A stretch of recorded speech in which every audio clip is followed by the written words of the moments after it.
If your HP computer keeps crashing with a blue screen, this video provides step-by-step solutions to diagnose and repair common Windows blue screen of death errors. Learn how to fix startup failures, driver issues, Windows corruption, and other problems that can cause your HP desktop or laptop to display a blue screen of death.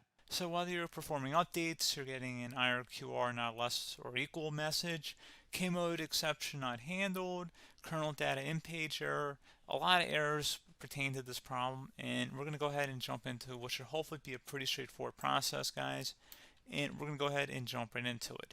So first thing I'd recommend doing would be to actually go ahead and boot to the troubleshooting utility on Windows 11.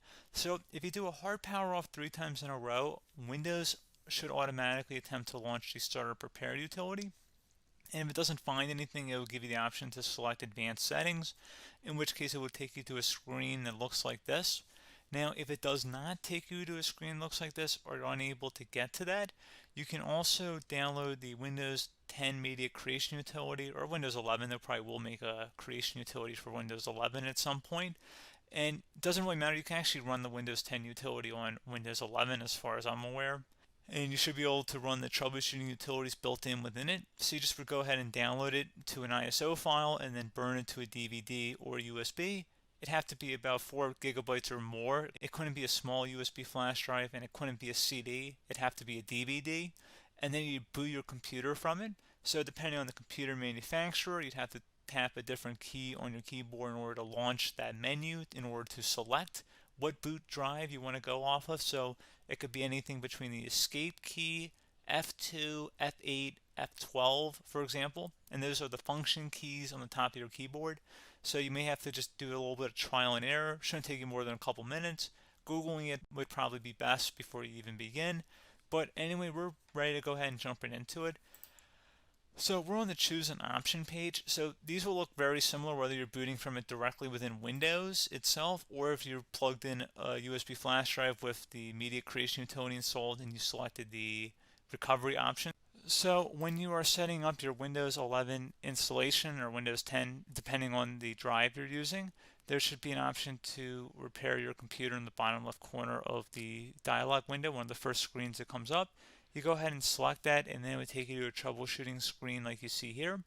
And you want to go ahead and select troubleshoot, reset your PC, or see advanced options.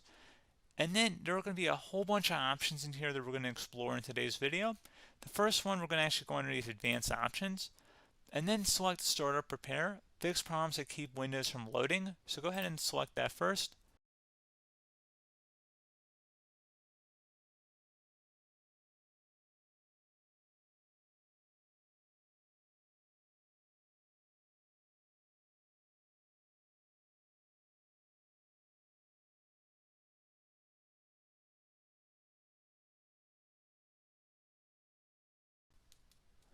Okay, so you can see it could not repair our PC. That was our first option we could try. Something else, if we go back into advanced options here and then select troubleshoot, we're going to go underneath advanced options again. You can go ahead and actually access safe mode by selecting startup settings. And then if you select the restart button, you have the option on the screen select safe mode with networking, which will give you a key on the screen. It'll tell you which key to press to enter that. I believe it's the F7 key. It'll do that for you. I'm not going to go over that in today's tutorial because I don't really want to go into safe mode, but you're more than welcome to attempt that by going into here and then selecting restart. Again, it'll launch another screen. It'll say what key do you want to press, and it'll give you like 7 or 8 different options, and you want to select safe mode with networking. There's also an option for a command prompt too, but that's going to be something we're going to cover later in this video, and we don't even have to go through that in order to access it. So that's why I'm not going to really push for that, because unless you know exactly what's causing the problem, you probably don't need to go into safe mode. Unless you're trying to recover files, in which case then you definitely can go into safe mode, but we're trying to actually recover our computer here. So I hope that makes sense.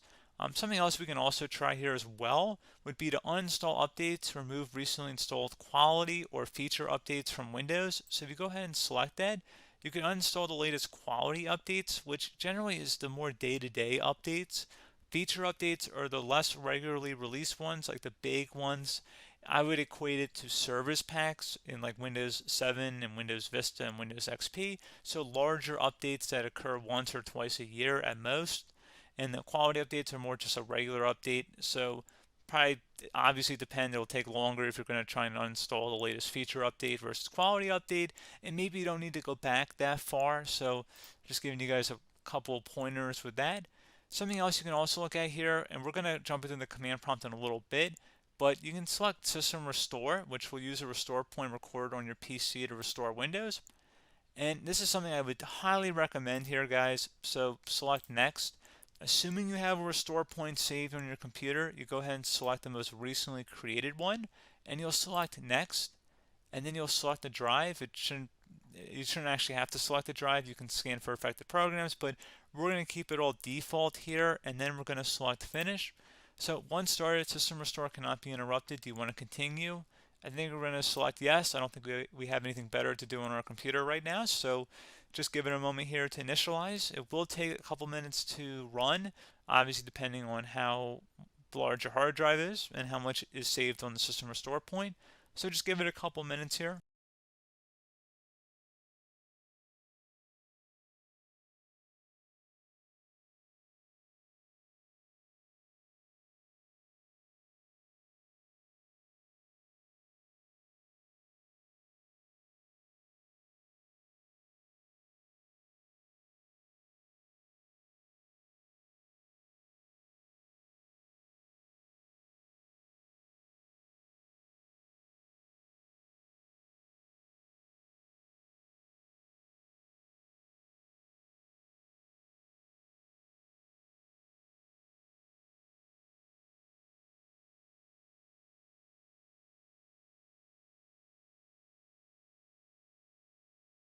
Okay, so you can see system restore completed successfully.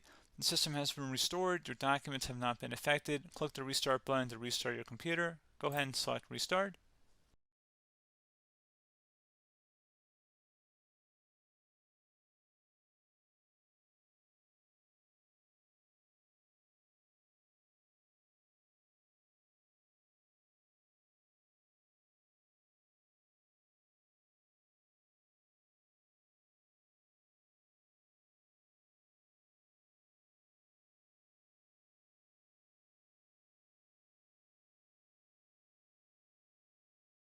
Okay, so you can see the system has been restored successfully. We're going to go over a couple different methods in addition to that if that did not work. So I'm just going to pause the video and we're going to start back on the recovery screen that we started with. Okay, so a couple other things we can try here too. If you go back into troubleshoot, you can select reset your PC, let you choose to keep or remove your personal files and then reinstalls Windows. You can select to keep my files, which will remove apps and settings but keeps your personal files. You can also select remove everything, which will remove all of your personal files, apps, and settings. So this is more of a factory reset, this second option here. First option, it should not delete all of your personal files. However, it will pretty much clear most of your programs, and keep in mind, there's no guarantee that your information, number one, is even still available and easily recoverable on your computer to the point that you actually would be able to recover anything. And the second point is that there's always a chance that it won't actually recover and it will just do a factory reset anyway. So there's no guarantee that actually would keep your files anyway. So I would recommend trying to get a recovery tool and backing that up first before selecting it anyway. But again, those are a couple of different options. And then something else you can try here if you go back to the choose an option. Another option, if you go underneath choose an option and select troubleshoot, advanced options, and now select where it says command prompt. Okay, so the first thing we should do is type our main hard drive here. In most cases, it should be the C drive. So you just do a C colon and then hit enter on your keyboard. So once you're underneath the C drive, we're going to type in dir and then hit enter on your keyboard. It should have program files, users, and Windows all in there. That's how you know you're in the right directory.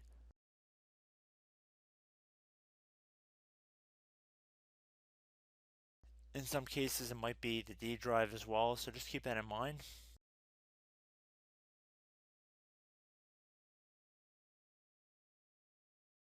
Next thing we're going to do is type in cd space / Windows / system 32. /config, and then you're going to hit enter on your keyboard.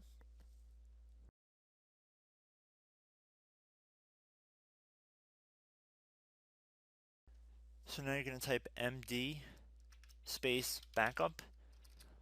If you've seen other tutorials, it might also say to put down md backup. That's because the backup name is pretty common when you want to back something up. So you can name this whatever you want, doesn't have to be backup. So if you've already made a backup folder in the past, you could do backup 1, for example. So once you're done setting the name you want the backup to be called, hit enter on your keyboard again.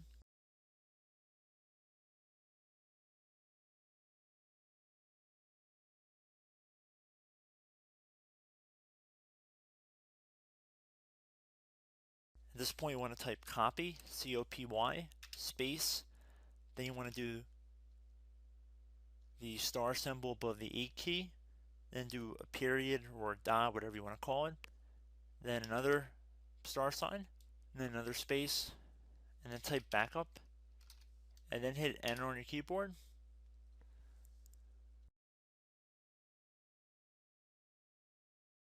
Now you want to type cd reg back, R-E-G-B-A-C-K, and then hit enter on your keyboard. So now that we are under the reg back, so now you want to type dir again, and then hit enter.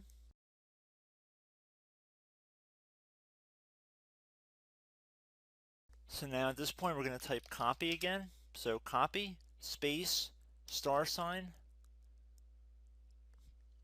dot, another star sign, space, and then 2 dots. So we're going to type copy, space, star sign, dot, sign, star sign, dot, dot, and then hit enter on your keyboard again. So for overwrite, you want to overwrite all. So type A on your keyboard, so capital A, and then hit enter on your keyboard.